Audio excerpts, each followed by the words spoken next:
لي سواه ودمع يسيل على السلام علیکم ورحمۃ اللہ وبرکاتہ۔ ریڈیو HRDF میں خوش آمدید۔ آپ کو اپنی زندگی کے سفر میں مختلف مصیبتوں پریشانیوں کا سامنا کرنا پڑ سکتا ہے۔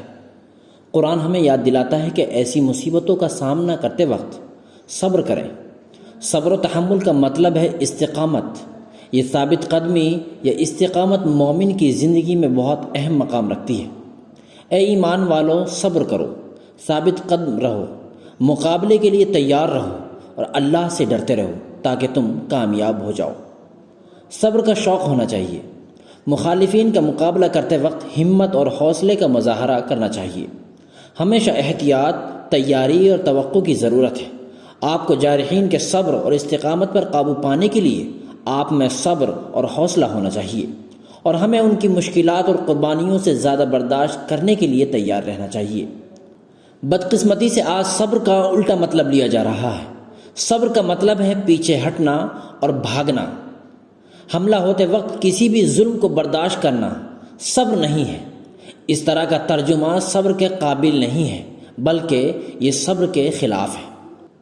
یہ بات ہم مومنین کی اس دعا سے سمجھ سکتے ہیں کہ جب وہ جالوت اور اس کی فوج کا مقابلہ کرنے کے لیے اترے تھے، انہوں نے دعا کی، اے رب ہمیں معاف فرما، ہمارے قدم مضبوط کر اور ہمیں ان کافروں پر فتح عطا فرما۔ آخرکار خدا کی مرضی سے انہوں نے کافروں کو شکست دی۔